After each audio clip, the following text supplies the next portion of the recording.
दोस्तों मैं आपको इस वीलॉग में खुशामदीद कहता हूँ। पिछले दिनों मारूफ शायर, गीत निगार और स्क्रीन राइटर जनाब जावेद अख्तर का एक बयान जो कि पाकिस्तान के हवाले से था, वो मौजूद गुफ्तगू रहा। इसके बारे में सोशल मीडिया पे बहुत कुछ कहा गया, बोला गया।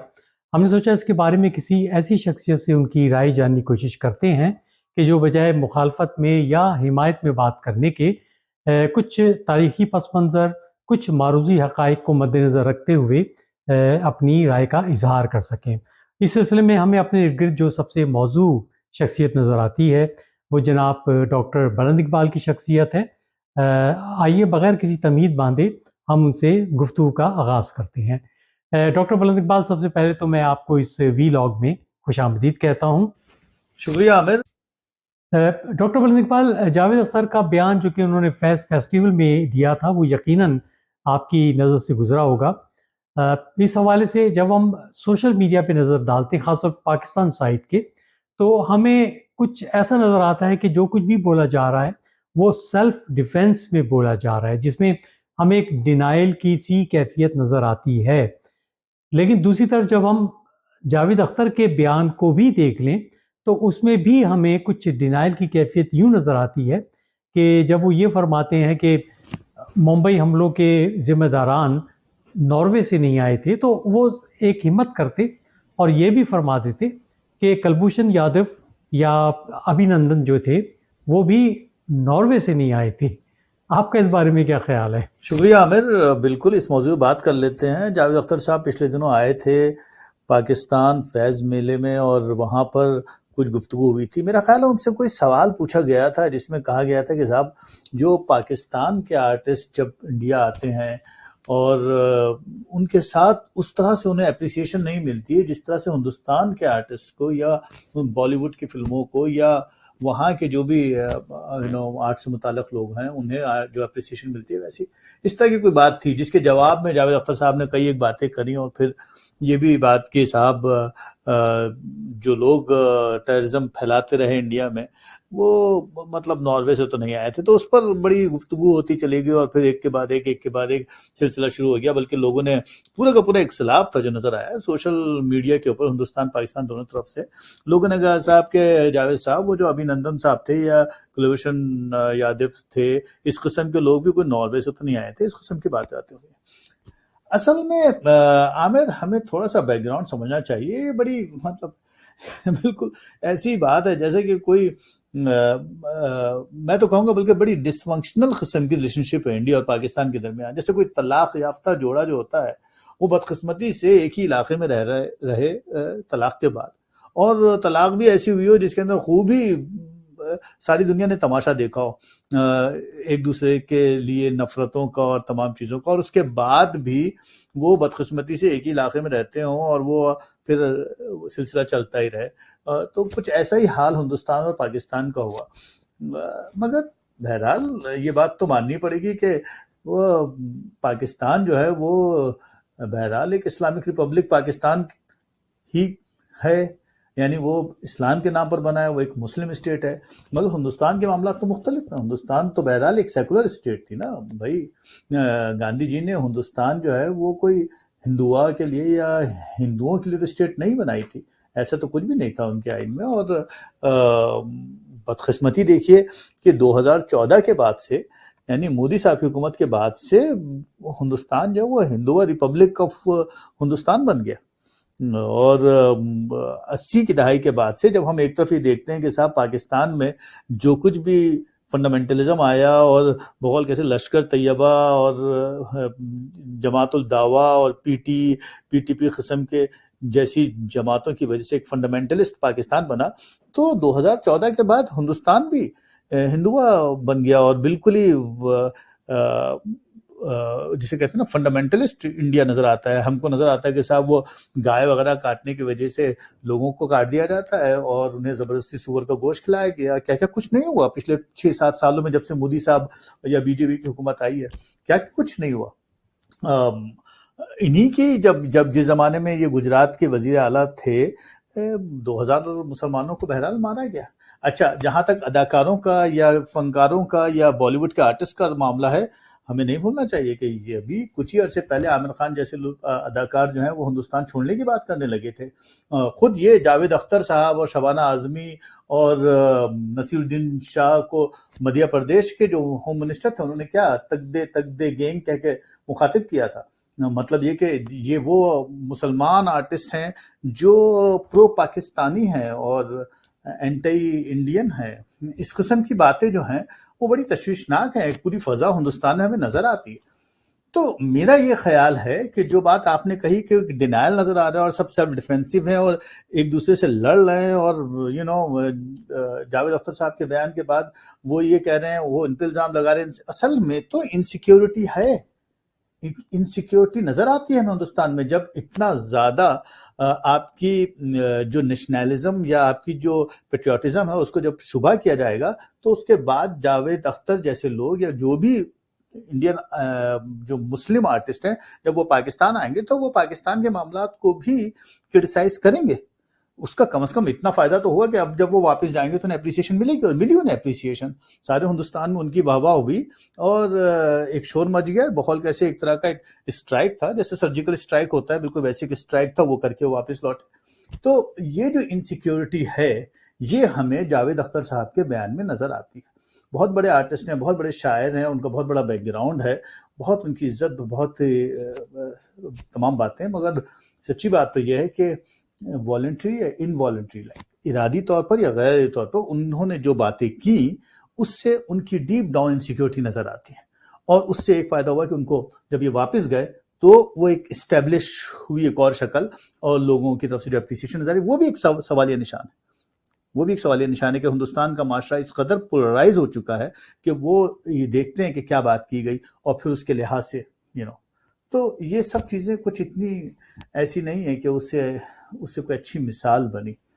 تو مگر اس کے پیچھے ساری انسیکیورٹی مجھے نظر آتی ہے جو مسلمانوں میں آئی پچھلے پوری دہائی سے, میں کہوں گا, جو آ گئی ہے. جی ڈاکٹر بلند, آپ نے سینس آف انسیکیورٹی کی بات کی اور آپ نے اپنے جواب کے ابتدا میں کچھ فنکاروں کے حوالے سے بھی بات کی.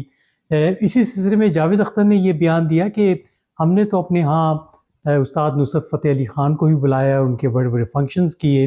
ہم نے جناب مہدی حسن خان صاحب کو بھی بلایا اور ان کی بہت پذیرائی کی, لیکن آپ نے کبھی لتا منگیشکر کو نہیں مدعو کیا. اس سلسلے میں تاریخی حقائق تو یہی ہیں کہ پاکستان میں انڈیا سے بھی بے شمار فنکار آئے, جن میں نمایاں دلیپ کمار ہیں, نصیر الدین شاہ ہے, اس کے علاوہ شتروگھن سنہا ہیں اور بے شمار ہیں. گلوکار بھی بہت سے آئے, ایک بہت لمبی لسٹ ہے. ہاں البتہ یہ ضرور ہے کہ لتا منگیشکر صاحبہ جو ہیں وہ کبھی تشریف نہیں لائیں. حالانکہ میرا اپنا ذاتی خیال یہ ہے کہ اگر وہ پاکستان آتی تو لوگ اپنی جان نچھاور کرتے, اور ان کے بڑے مداح یہاں پہ موجود ہیں. اس سلسلے میں آپ کی رائے جاننا چاہوں گا. یہ کچھ تھوڑی سی مذاق خیر سی بات ہے اپنے عامر. وجہ اس کی ہے کہ دیکھیں نا, لتا منگیشکر تو رہی نہیں دنیا میں, تو اب یہ بات کہ صاحب ان کی خواہش تھی آنے کی اور انہیں پاکستانیوں نے اپریشیٹ نہیں کیا اور ان کی خواہش پوری نہیں ہو سکی. اب یہ بات کچھ عجیب سی لگ رہی ہے. جاوید اختر صاحب کو پتہ ہے یہ بات, اور ہاں اگر وہ زندہ ہوتی اور ان کی خواہش ہوتی اور انہیں نہیں آنے دیا جاتا تو یقیناً بڑی شرم کی بات تھی پاکستانیوں کے لیے. میرا نہیں خیال کہ پاکستان میں لوگ آرٹ کے معاملے میں کسی بھی لحاظ سے اس طرح سے تنگ نظر ہوں گے یا ہیں. نہیں, ایسا نہیں ہے. دیکھیں استاد نصرت فتح علی ہوئے یا راحت فتح علی ہوئے یا اپنے مہدی حسن گئے, ملکہ ترنم نور جہاں گئیں, ان سب کو اپریشیٹ کیا گیا ہندوستان میں, بہت ہی اعزازات سے نوازا گیا. بالکل ایسے ہی وہاں سے جو آرٹسٹ یہاں پر آئے, ایک تعداد ہے لوگوں کی, نصیر الدین شاہ بھی, اور جیسا آپ نے بتایا مہیش بھٹ آئے, اور شتروگھن سنہا اور دلیپ کمار کو تو خیر اعلیٰ ترین سویلین ایوارڈ بھی دیا گیا. شتروگھن سنہا تو ضیاء الحق کے ساتھ صدارتی ان کا جو محل تھا وہاں ٹھہرتے تھے, تو بالکل ہی جو پروٹوکول ملتا تھا.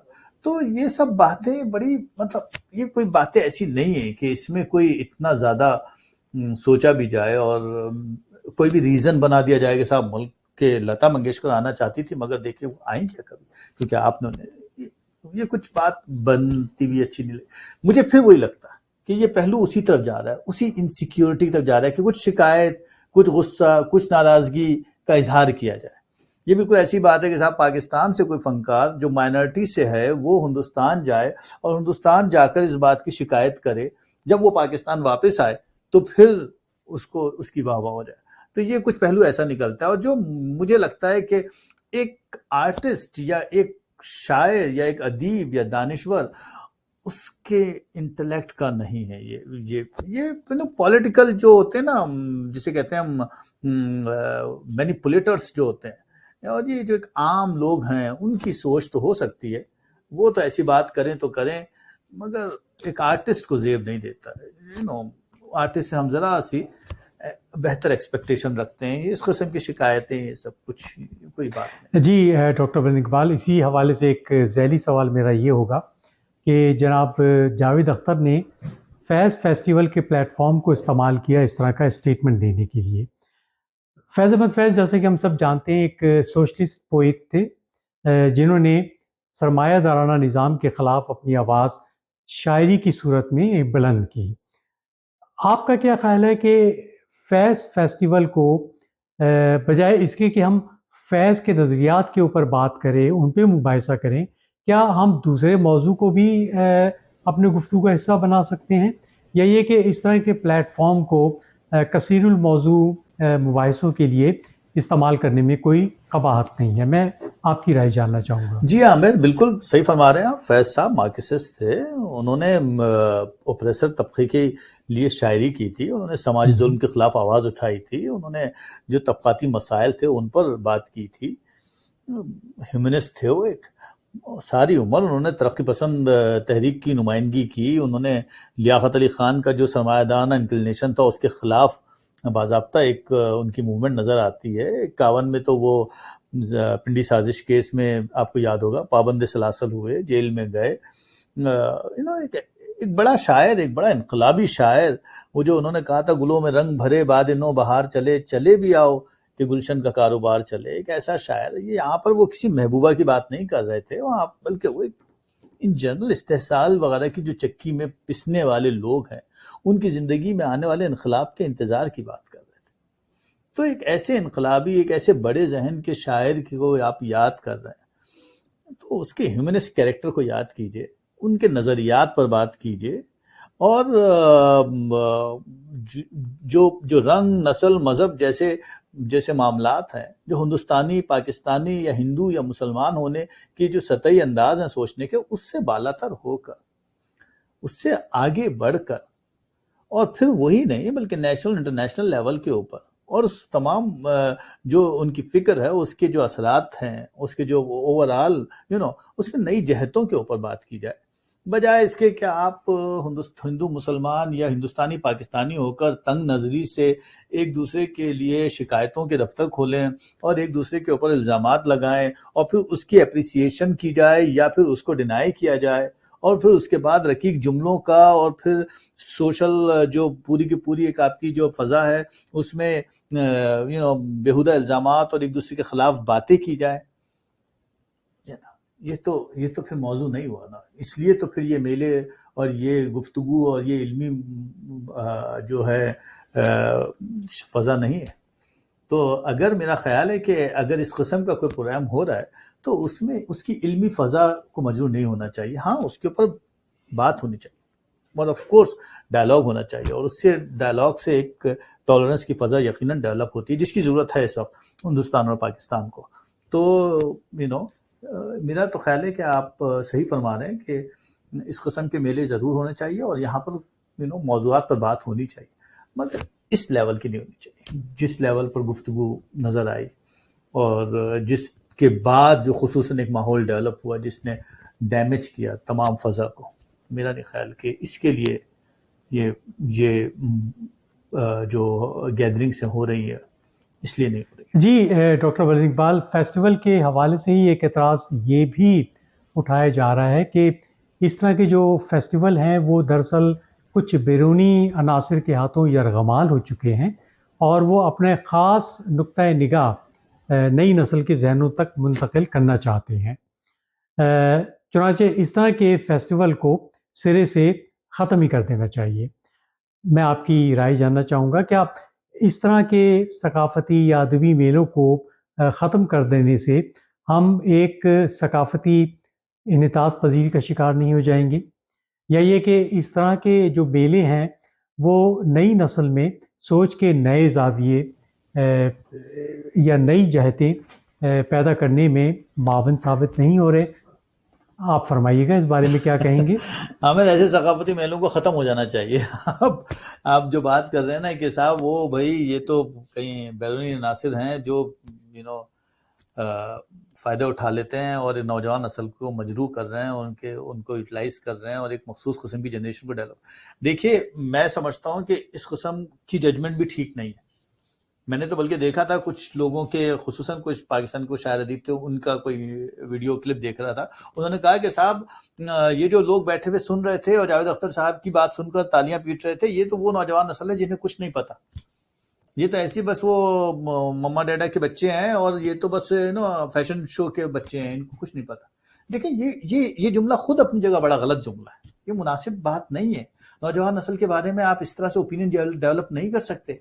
खुद को अक्ल कुल समझना और दूसरों को कमतर समझना, दैट्स नॉट गुड आइडिया।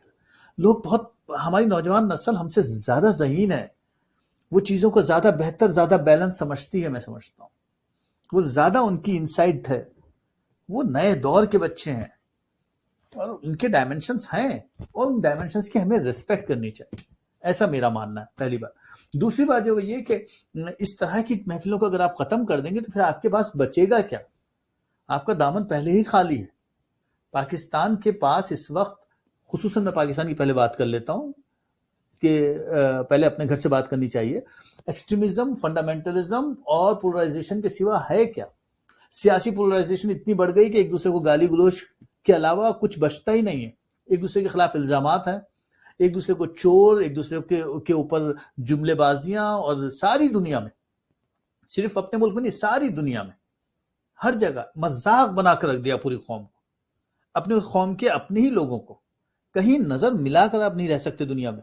इस हद तक लोग समझते हैं कि आप एक करप्ट मुल्क के लोग, इतना ज्यादा जिल्लत आपको मिल गई है।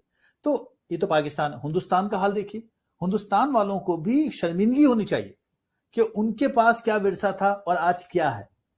उनके बुजुर्गों ने, ये वो हिंदुस्तान है जिसके इस हिंदुस्तान की हम बात कर रहे हैं। ये वो गंगा जमुना तहजीब है, ये वो सूफी, सिंतू और साधुओं की तहजीब है जिनके नगमों, जिनके गीतों से ये पूरी फजा सदियों से सजी हुई थी।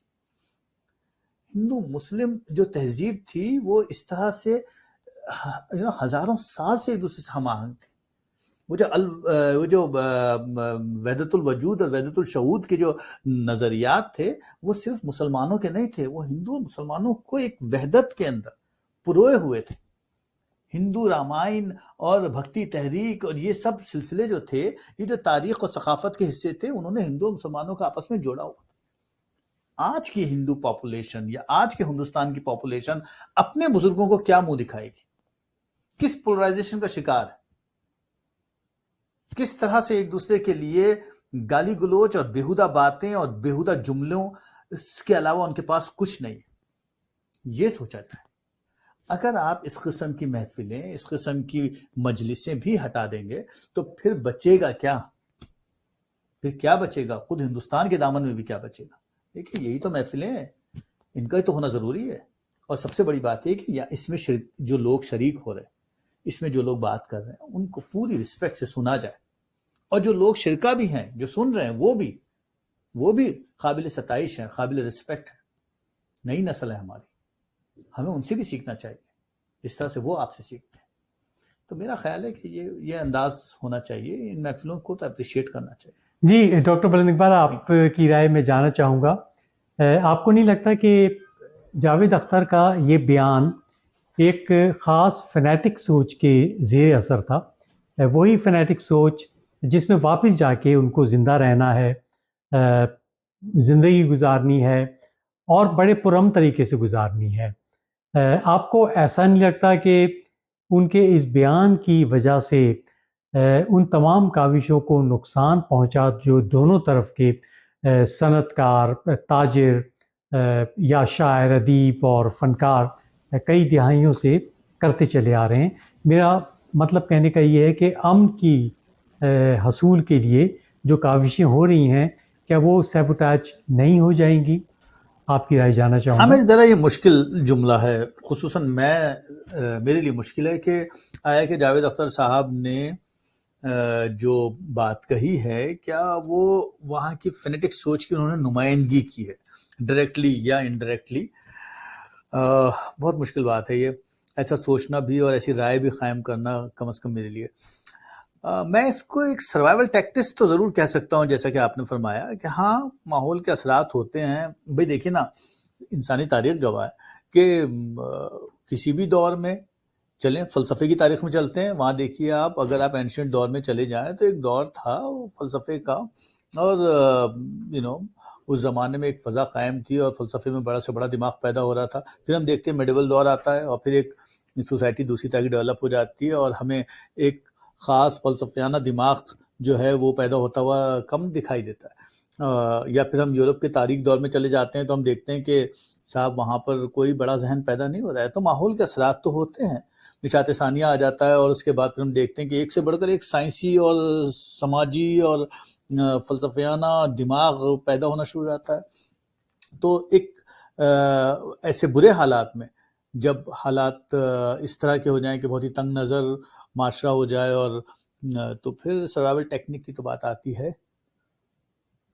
मिडिवल दौर में जो कुछ भी हुआ और उसके जो असरात फ़लसफ़े पर आए और उसके बाद जो सोसाइटी मुसलमानों की ख़ास तौर पर डेवलप हुई और जो हमको नज़र आता है कि शुरू के चंद सौ सालों के बाद ही, मिडिवल दौर के बाद ही, एक पूरी की पूरी हमें एक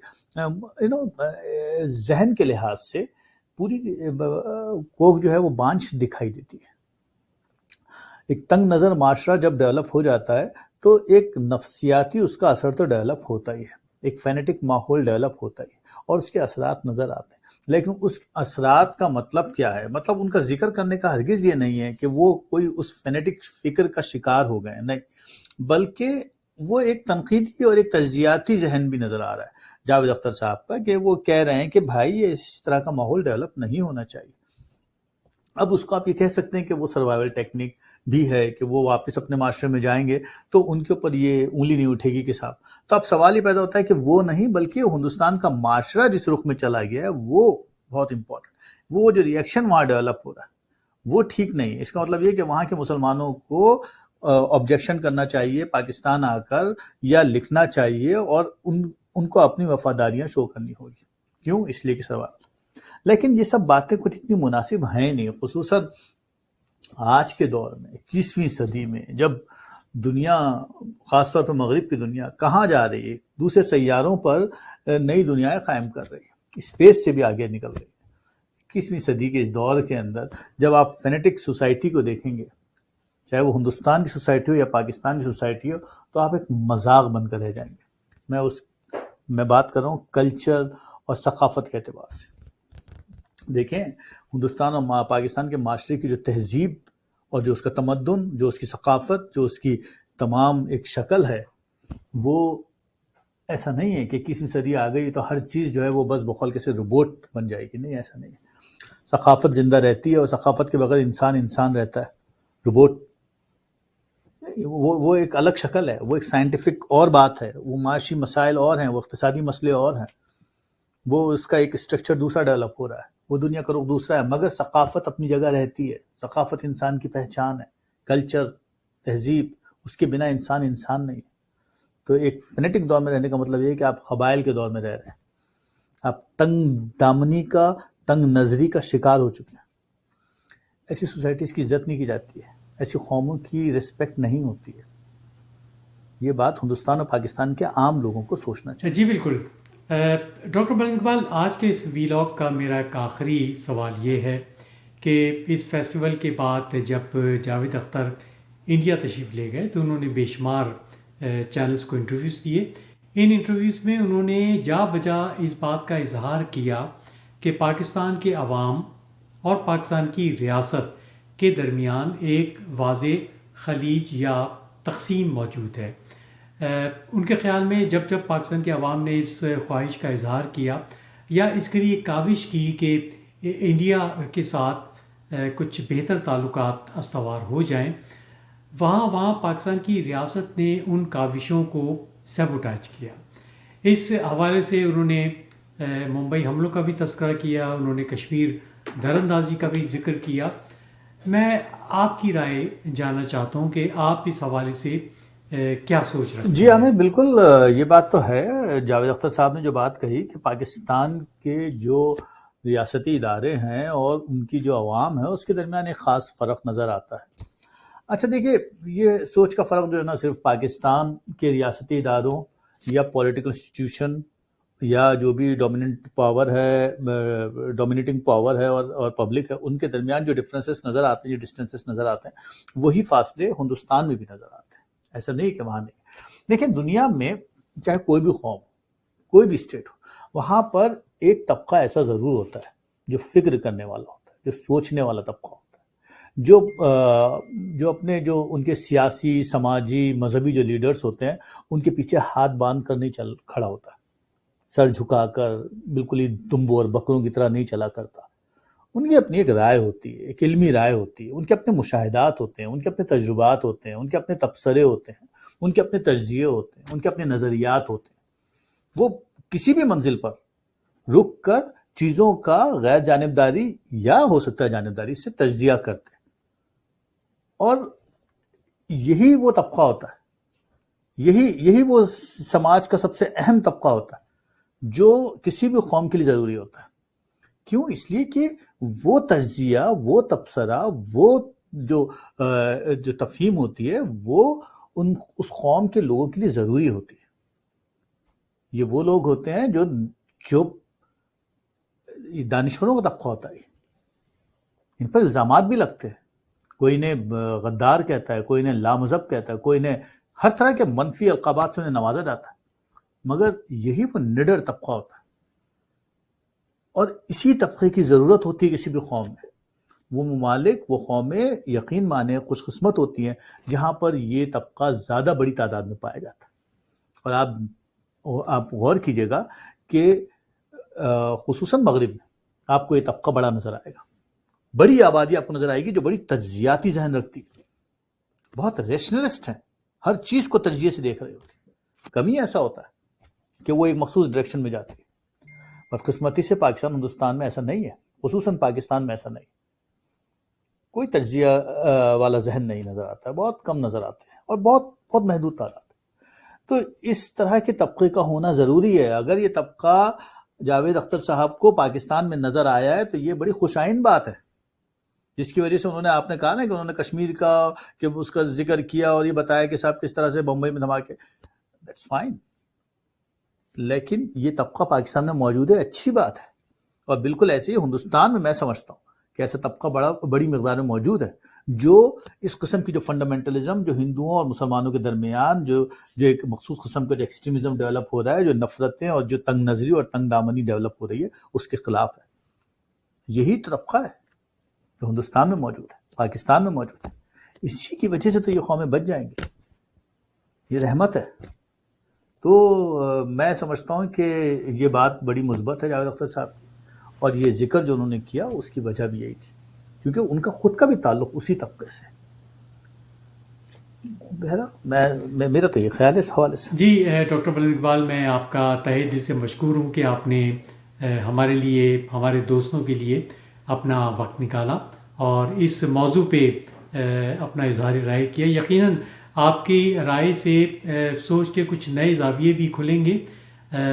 میں آپ کا تہہ دل سے مشکور ہوں اور امید رکھتا ہوں کہ آئندہ ویلاگ میں بھی آپ ہمارے ساتھ ہوں گے۔ بہت شکریہ دوستو، میں آپ کا بھی مشکور ہوں کہ آپ اس ویلاگ میں ہمارے ساتھ رہے۔ آئندہ کسی اور دلچسپ موضوع کے ساتھ آپ کے ساتھ حاضر ہوں گے۔ جب تک کے لیے اجازت دیجیے، اپنا خیال رکھیں۔